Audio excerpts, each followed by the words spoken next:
Celebrity Ronaldinho hates the food in prison as football icon is pictured signing autographs on fellow inmates' clothing. Ronaldinho has been snapped signing autographs on other inmates' clothing during his stint in a Paraguayan prison. The former Barcelona star is being kept in a specialized unit in the Paraguayan capital Asunción as he is being investigated for entering the country on a fake passport. New images reportedly taken inside the unit, which is designated for high-profile inmates, show the Brazilian icon signing autographs on the clothing of other inmates, with one prisoner showing off his signed Flamengo vest. Paraguay's Interior Minister Euclides Acevedo has suggested Ronaldinho, 39, could play in a football match organized in the jail and opened up on the former AC Milan forward's day-to-day life, saying, "He's an international idol. I don't know if they're going to play a football match, but we presume that within the group, there will be a little kick around. I'm telling you that the specialized unit isn't a penitentiary, it's almost a hotel." He didn't like the biscuits or the cooked mate, a bitter tea, but he ate chipa, a baked cheese-flavored bread. Acevedo said he had spoken to Brazil's Justice and Public Security Minister Sergio Moro about the case, saying the conversation was held with absolute respect for our judicial sovereignty. Ronaldinho went to Paraguay to participate in a charity event called Angelical Fraternity, but he was detained by police after he and his brother allegedly used fake passports to enter the country. Ronaldinho's defense claims the passport was given to him as a symbolic gift and he accidentally presented it at the airport, thinking it was his Brazilian passport. It is currently unclear who gave him the passport. Paraguay's Minister of the National Anti-Corruption Secretariat, René Fernandes, recently said that there are indications Ronaldinho had deposited 59 million pig (6,902 British pounds) in the National Bank of Fomento to begin the process of becoming a legal resident in the country. The investigation is ongoing.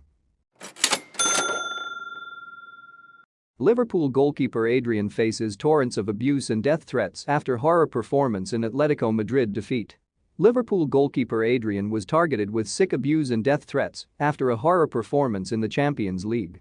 The Spaniard, in for the injured Alisson, endured a poor night that saw him at fault for the first Atletico Madrid goal.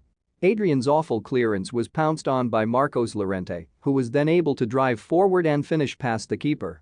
Llorente's second and a late goal from Alvaro Morata saw the defending champions crash out following extra time.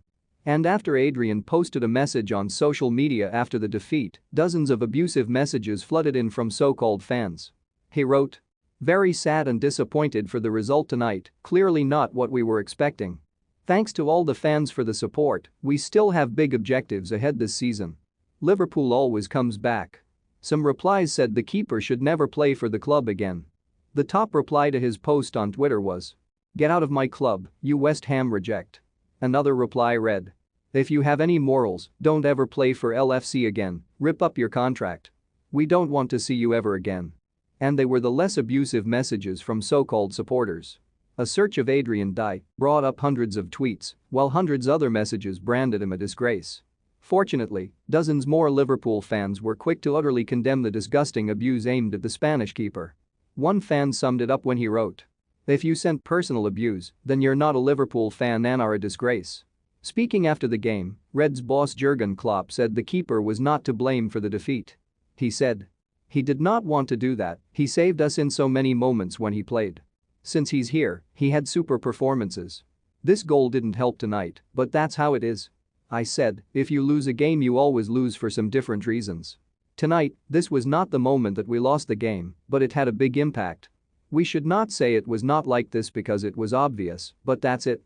We conceded more goals after this, and we didn't score the goals in other situations. We had plenty of reasons why we didn't go through. How it is in life, especially when your job is in public, people judge you. But he's a grown man and he will deal with that. We will help him with that, but I don't think he needs it, to be honest." Cor Blimey La Liga suspended and Real Madrid training ground in lockdown after positive coronavirus test as City tie set to be axed. La Liga has been suspended after Real Madrid's squad were put in quarantine over coronavirus fears. The Spanish side's training ground was put on lockdown after a basketball player tested positive for the deadly bug. The Spanish top flight and second division have now been suspended in a desperate bid to stop coronavirus spreading. La Liga had told all 20 clubs in its Premier Division that matches will be played behind closed doors for the next 2 weeks. But Spanish authorities made the decision to cancel the games after it was revealed that Real Madrid's squad had to be quarantined. Madrid's football, basketball and handball teams train at the same complex in Valdebebas. After one basketball player tested positive for the deadly bug, all of the players and staff were sent home. It is reported that all of the players will be tested for coronavirus and will spend 15 days in quarantine. UEFA chiefs are also under increased pressure to cancel the rest of this season's Champions League and Europa League. A decision is expected to be made after Juventus defender Daniele Rugani became the first Serie A player to test positive for the virus. And the Serie A season could be cancelled without a winner as a result of the global coronavirus outbreak. Arsenal's team are also in quarantine after Nottingham Forest and Olympiacos owner Evangelos Marinakis tested positive for the virus after visiting the Emirates. Lionel Messi effect and impact on Mohamed Salah's Liverpool future amid transfer rumors. Barcelona and Real Madrid used to have the power to lure Liverpool's best players to La Liga. But things have changed on the continent as Lionel Messi and co. have started to age. Mohamed Salah's future has been the subject of speculation in recent months, with Real Madrid and Barcelona keeping tabs on the forward. In recent years, the two Spanish giants have been able to lure Liverpool's best players to La Liga with relative ease. Xabi Alonso, Javier Mascherano, Luis Suarez and Felipe Coutinho among the stars who have made the switch. But last year the football world saw a power shift. While Barcelona and Real Madrid failed to impress in the Champions League, two English clubs in the form of Liverpool and Tottenham reached the final. While serial winners of the competition Sevilla were knocked out in the round of 16, Arsenal and Chelsea made it to the final, with the latter taking home the trophy.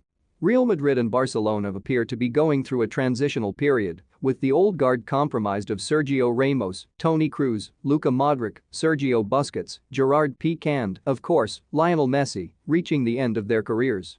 Meanwhile, Los Blancos have been unable to replace Cristiano Ronaldo, something Barcelona will be acutely aware of as Messi continues to age. Someone like Salah could be the marquee signing the Nou Camp club needs to remain at the pinnacle of world football once Messi hangs up his boots.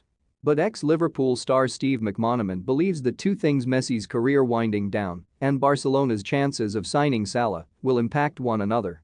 Barcelona's allure comes from the fact they win trophies, and Messi is a large reason as to why the Spaniards dominated for so long.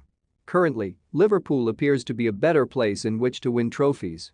And it is for this reason that McManaman feels the soon-to-be without Messi Barcelona side is starting to lose its appeal and that Salah will stay put. Unless Real Madrid sign 4 or 5 big players in the near future, then they're just going to play second fiddle to the Premier League sides. The same applies to Barcelona. Lionel Messi is going to retire in the next few years, and Real Madrid are going to lose Sergio Ramos, Toni Kroos, Luka Modric and Karim Benzema. They're all in their 30s, and there's going to be a real transitional phase going on in Spain over the next couple of years. We are starting to see the decline of the top Spanish sides before this transitional period. In my opinion, the future of superstar footballers belongs in England. Cristiano Ronaldo tells Juventus he won't return from Madeira after teammate Rugani tests positive for coronavirus. After the confirmation of Rugani contracting the bug, Ronaldo is set to take precautionary measures in an attempt to prevent it spreading. The Italian giants are in one of the most affected areas, with parts going into total lockdown. Serie A has been suspended until at least April 3 as the country looked to control the spread of the deadly bug. Ronaldo had returned to the Portuguese island of Madeira to visit his mother after she suffered a stroke, but now the 35-year-old has decided to remain there until it is safe to return. With his mother in the fragile state, Ronaldo will be especially wary of the risks of the coronavirus. Rugani most recently played in the 2-1 win over Spal on February 22. But he tweeted a picture of himself celebrating with the whole Juve squad after the 2-0 win over Inter Milan just 3 days ago, a game that was played behind closed doors. Ronaldo and company were pictured alongside the Italian in the dressing room. Italy have been hit hard by the spread of the disease and have stopped all sporting events until further notice as they aim to control the bug. The number of people who have tested positive for coronavirus in the UK continues to increase, with the confirmed number at 460. 8 people have died from the virus in the UK. Sport continues to be heavily disrupted, with numerous matches being forced to be played behind closed doors as governing bodies consider the next step. The Premier League has already scrapped pre-match handshakes in attempt to prevent the spread, but they could be forced to play remaining matches without fans as they consider taking necessary steps. It would mean fans will have to watch their team on television as a result. If fans are to be prevented from attending matches, it could also mean they would be prevented from going to the pub to watch the games, as the prospect of fans cramming into a confined space to watch a match creates a major viral infection risk.